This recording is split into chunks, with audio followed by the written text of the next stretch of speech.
মঙ্গলবার বাংলা নতুন বছর ১৪৩২ বঙ্গাব্দের প্রথম দিন অর্থাৎ শুভ নববর্ষ। তাই চিরাচরিত প্রথা মেনে এবারও পয়লা বৈশাখে শ্রী শ্রী সিদ্ধিদাতা গণেশের পুজো আরাধনার মাধ্যমে নতুন বছরের পথ চলা শুরু করল আপামর বাঙালি। মালদার বিভিন্ন ব্যবসায়িক প্রতিষ্ঠানে সিদ্ধিদাতা গণেশের পুজো পাঠ অনুষ্ঠিত হল ধর্মীয় শুদ্ধাচার মেনে। পয়লা বৈশাখে প্রতি বছরের মতো এবারও শ্রী শ্রী সিদ্ধিদাতা গণেশের পূজা আরাধনার ছবি নজরে এলো সবার কেবল দপ্তরে। মালদা শহরের রথবাড়ি কমার্শিয়াল মার্কেটে অবস্থিত সবার কেবল দপ্তরে সিদ্ধিদাতা গণেশের পুজো পাঠ অনুষ্ঠিত হয় ধর্মীয় রীতি রেওয়াজ মেনে।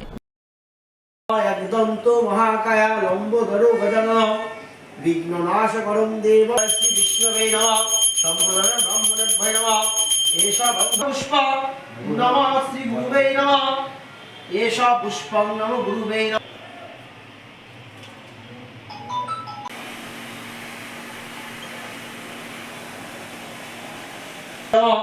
সম্প্রদায় গন্ধরেশায় নমঃ এষা গন্ধ পুষ্পং।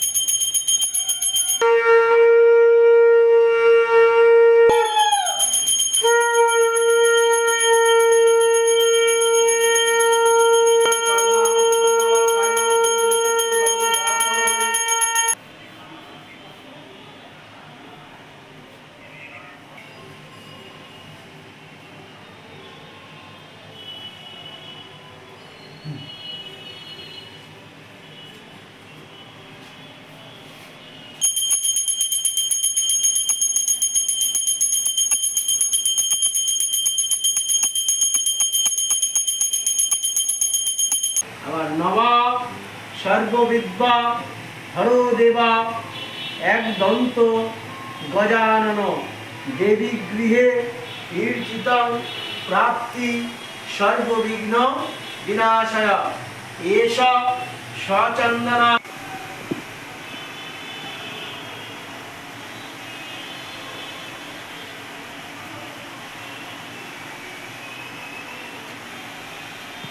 গত কয়েক বছরের মতো ধর্মীয় ঐতিহ্য পরম্পরা মেনে এবারও পয়লা বৈশাখে গণেশ বন্দনায় ব্রতী হলেন মালদা শহরের ঝলঝলিয়া পথ ক্লাবের সদস্যরা।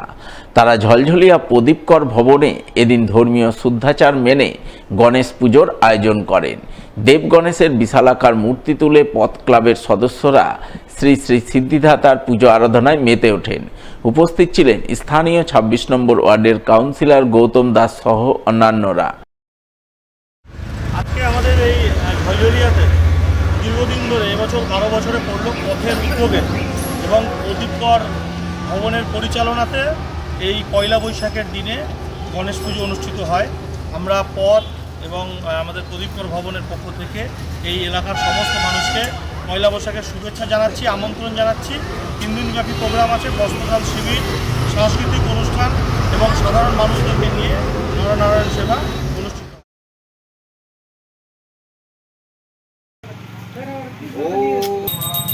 ওম বনস্পতিরস্তু দিব্যো গন্ধাঢ্যং ধূপম আগ্রেয় প্রতিগৃহ্যতাম নমঃ প্রিয়ানন্ত হে বিষ্ণু প্রভাকরং ওম